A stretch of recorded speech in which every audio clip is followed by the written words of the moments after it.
आज सकाळी जे काही माझं पार्सल आलं होतं ना, तर ते मी बटर कंटेनर म्हणून मागवलं होतं आणि ते खूप अट्रॅक्टिव्ह आणि खूप छान होतं.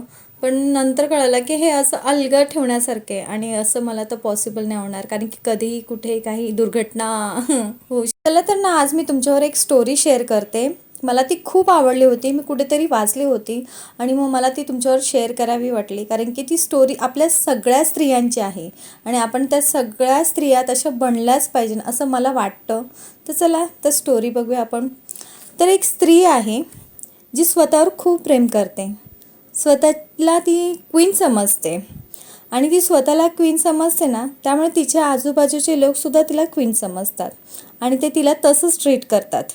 तिच्यासमोर ना ते मनमानी नाही करू शकत, कारण की ती क्वीन समजते ना स्वतःला. कोणी पण तिच्यासमोर बोलण्याच्या अगोदर ना 1000 वेळा विचार करतो. लोक तिचा फायदासुद्धा उचलू शकत नाही, कारण तिचे सगळे रहस्य ना लोकांना ती म्हणजे ती लोकांपासून आहे ना ती गुपित ठेवते. त्यामुळे ती लोकांबरोबर जास्त मिक्स होत नाही, एकटी एकटी राहते. जसं सिंह कसं राहतो एकटा तसं. आणि क्वीन आहे ना, तिला गर्दीसुद्धा आवडत नाही. ती कोणावर डिपेंड पण नाही आहे. ती स्वतःचे डिसिजन स्वतः घेऊ शकते. स्वतःचं आयुष्य स्वतःच्या मतावर जगू शकते. क्वीन पैशासाठी ना कोणावर अवलंबून नाही.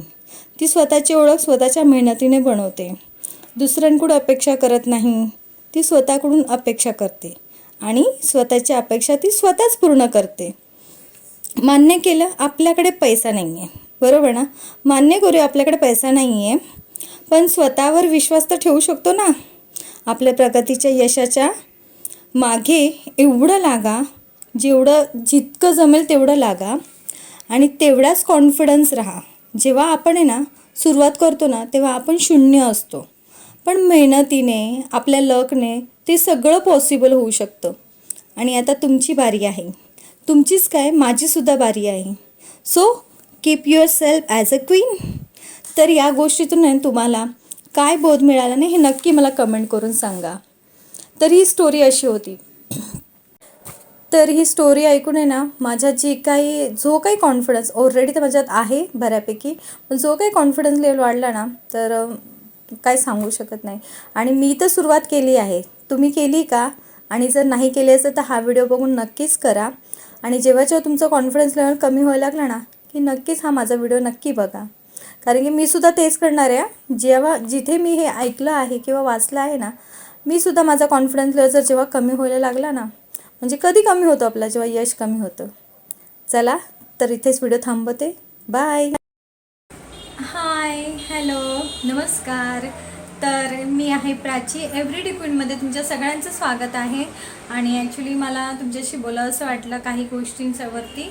आणि माझा एकच गोष्ट मला सांगायची होती की जो काही मी 1.5 महिने जो काय आम्ही पाण्याचा प्रॉब्लेम फेस करत होतो, तर त्याच्यावरून ना म्हणजे कसं माहिती आहे का, आपण जेव्हा ते भोगतो तेव्हा आपल्याला कळतं की त्या गोष्टीचं इम्पॉर्टन्स आपल्याला ॲक्च्युली कळतं. तर मी तेच सांगू इच्छिते की जो काही 1.5-2 महिने आम्ही जो पाण्याचा प्रॉब्लेम जो इश्यू जो झाला होता तो खूप फेस करत होतो.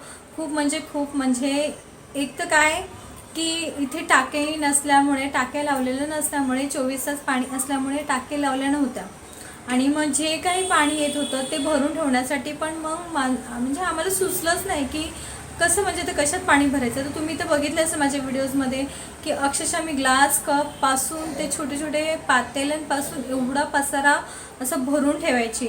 आणि जे काही मी स्टोरेजच्या गोष्टी होत्या सगळ्या मी पॅक करून ठेवल्या होत्या. त्याच्यामुळे मला ते सगळ्या काढाव्या लागल्या हळूहळू. म्हणजे जसं टाकी काढली मी, त्या टाकीमध्ये माझे जे काही भांडे होते चांगले ते ठेवले होते मी असे सेफली, पण ते सुद्धा काढून मी ते पोत्यांमध्ये बांधून मग त्या टाक्या घासून पाणी भरण्यापर्यंत एवढा जो आमचा प्रवास झाला तो खूप भयानक होता. म्हणजे अक्षरशः आम्हाला बाथरूमला जायलासुद्धा पाणी नसायचं. सकाळी जे काही पाणी सोडत होते टँकर थ्रू जे काही पाणी येत होतं आमच्या घरामध्ये ते पाणी सोडलं जायचं. आणि मग तेवढ्याच पिरियडमध्ये आम्हाला ते सगळं आवरून घ्यावं लागायचं. म्हणजे अक्षरशः मुलांना मला खूप लवकर उठवायला लागलं होतं, 6 वाजता. असं मुलांना तेवढी सवय नव्हती. 6 वाजता काही लवकर नसतं, मला पण कळतं, पण ते आपल्यासाठी पण मुलांना ते जड जातं खूप. कारण त्यांची शाळा तर सकाळची नसल्यामुळे ते दुपारच्या शाळेत असल्यामुळे ते इतक्या लवकर उठणं त्यांना हे होत नव्हतं, म्हणजे त्यांना ते ॲक्च्युली त्यांच्या बॉडीवर इम्पॅक्ट झाला त्याचा, ते आजारी पडायला लागले, त्यांना असं थकवा वगैरे जाणवायला लागला. त्यानंतर पाणी जे काही पाण्यामध्ये काही जे चेंजेस झाले त्याच्यामुळे सुद्धा ते आजारी पडले. म्हणजे मी खूप फेस केलं अक्षरशः. नंतर एंडिंगला मी मग पुन्हा हंडे वगैरे सुद्धा मी काढले आणि मग ते पातेल्याचा पसारा सगळा हटवून टाकला मी. जर तुम्ही लास्ट व्हिडिओमध्ये बघितलं असेल माझ्या, तर मी तो कसा म्हणजे डोकं लावलं. सगळे जे छोटे छोटे भांडे भरायचे असतात ते न भरता मग मी काय केलं, वरतून हंडी काढली, ती चांगली घासली, कारण ती खूप चिवट झाली होती. कारण की मी ते कधी काढायचा प्रश्नच नाही आला ना.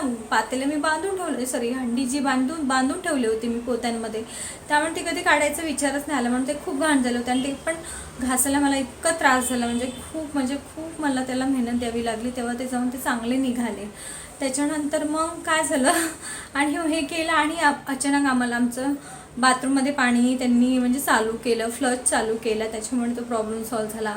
आणि मग हे जेव्हा हंड्या भरून ठेवले मी, तर त्याने किचनमध्ये पण पाणी आता सोडलं. फायनली म्हणजे प्रॉब्लेम सॉल्व्ह झाला असं मी म्हणणार नाही. कारण त्यांनी काय सांगितलं की त्यांनी फ्लश चालू केलं, कारण फ्लशमुळे सगळ्यांनाच प्रॉब्लेम येत होता. कारण की हे आपलं इंडियन टॉयलेट नाही, इंग्लिश टॉयलेट असल्यामुळे तर तुम्हाला माहिती आहे फ्लशशिवाय काय पर्याय नसतो. तुम्ही किती बादल्या होत्या आणि मोजून 2 बादली त्या बाथरूममध्ये, ह्या बाथरूममध्ये एक बादली मी भरून ठेवत होती. इतकं म्हणजे बोलतं ना, इतकं हे झाला त्रास. मुलांना अक्षरशः मी मम्मीकडे पाठवलं माझ्या आंघोळीला वगैरे हेला त्याला, असं झालं. इतकं म्हणजे फेस केला आम्ही तो प्रॉब्लेम. त्याच्यानंतर मग आता जेव्हा मी जे हांडे वगैरे भरून ठेवले आणि आता त्यांनी किचनमध्ये पण पाणी चालू केले. पण त्यांनी आम्हाला सगळ्यांना मेसेज टाकला व्हॉट्सअपवरती, ग्रुपवरती असतो तो मेसेज सोसायटीचा, की हे आम्ही फक्त मॉनिटर करणार आहे की पाणी पुरते की नाही. जर 24 पाणी सोडून पाणी पुरलं तर आम्ही ते कंटिन्यू करणार आहे, नाही तर मग नेहमीप्रमाणे 2 टाईम पाणी सोडलं जाईल. मग त्याच्यामध्ये तुम्हाला काय करायचं तुम्ही करा. तर हा असा आमचा 1.5 महिन्याचा जर्नी झाला. आणि त्याच्यात सासूबाई पण आल्या होत्या, त्यामुळे खूपच म्हणजे बोलतात ना, त्यांनी ते बोलले असेल काय यार मी आले आणि हा सगळा त्यांना मला खूप चांगलं. तसं तर मी खूप त्यांना चांगलं बनवून खायला घातलं, पण एंडिंगला पाणीच पुरत नव्हतं. मग असं घाट मला घालता नाही आला, जसं त्यांना पुरणपोळीचं दाखवायचं, म्हणजे त्यांना खायला घालायचं होतं, बऱ्याच गोष्टी मला करायच्या होत्या. पण अक्षरशः भांडे पण मी एवढं पातेल्यामध्ये पाणी घेऊन घासलेले आहेत. तर हा असा प्रवास तुमच्यावर मला शेअर करायचा वाटला म्हणून मी शेअर केला, बाकी काही नाही. आणि मग आज काय झालं माहिती, आता ते प्रॉब्लेम सॉल्व्ह झाला तर मी खूप हॅपी झाले. 1.5 महिने मी खरंच बाहेर नाही निघाली. तुम्ही बोलतो काय असं काय एवढा वेळ नाही भेटला, खरंच नाही भेटला. दुपारी जो वेळ भेटायचा तर त्यामध्ये मी माझा आरामाचा टाईम आहे, माझा मी टाईम म्हणजे माझं स्वतःसाठी मी तो टाईम स्पेंड करायची. थोडं मोबाईल बघणं, कारण दिवसभर आपली ते कामच होतं. मग मोबाईल बघणं किंवा थोडंसं TV बघणं किंवा थोडीशी एखादी झोप घेणं. पुन्हा संध्याकाळी उठलं की ते पाण्याची वाट लागण्याच्या मागे, कारण की तो सकाळपासून जो पसारा भरून ठेवायचा होता, भांड्यांचा जो पसार होता तो मला घासायची घाई असायची. म्हणजे पाण्याची वाढ बघत तो माझा अख्खा दिवस जायचा. आणि मला अशा प्रकारे 1.5 महिने मला बाहेर निघता आलं नाही. आणि आज फायनली आम्ही बाहेर जाऊन आली, तर त्याचा व्हिडिओ पण मी तुमच्याकडे म्हणजे यूट्यूबवर अपलोड करेल. सॉरी, माझं बोलताना थोडंसं हे होते, अपलोड करेल, तर तो तुम्ही नक्की बघा. तर ह्या जर्नी मला तुमच्यावर शेअर करायचं वाटलं, माहीत आहे मला का, पण मला खरंच मस्त वाटलं तुमच्याशी गप्पा मारून. आता मला असं वाटतं चला मला एक मैत्रीण भेटली, यूट्यूब ही एक माझी मैत्रीणच झाली. त्या थ्रू मी अशा बरेच मैत्रिणी म्हणजे मैत्रिणींबरोबर मी बोलू शकते. माझे बोलते ना एक नवीन नाते जुळणार आहे. जे मला सबस्क्राईब करतात किंवा माझे व्हिडिओज बघतायत ते सगळे माझ्याशी नव्याने जुळले आहे. त्यांच्यावर मला गप्पा मारायच्या होत्या म्हणून मी हा व्हिडिओ बनवला. तर प्लीज तुम्हाला जर हा माझ्या व्हिडिओमध्ये ना माझ्या फिलिंग्स मी तुमच्यावर शेअर केल्या आहेत, तर ह्या माझ्या फिलिंग्स तुम्ही ॲप्रिशिएट करत असेल तर नक्की माझ्या चॅनलला तुम्ही सबस्क्राईब करा किंवा लाईक करा आणि मला कमेंट करा की खरंच असं पाण्याच्या इश्यूमुळे कसे प्रॉब्लेम्स होतात. तर चला, तर इथेच व्हिडिओ मी थांबवते. Bye, good night. आणि सगळ्यांना पुन्हा एकदा थँक्स की तुम्ही मला सबस्क्राईब करतायत. तर फक्त तुम्ही मला बघा, माझे व्हिडिओज बघा आणि असंच माझी छान जर्नी आहे आयुष्याची, उतार चढावची, ती नक्की बघत राहा. तर चला, बाय.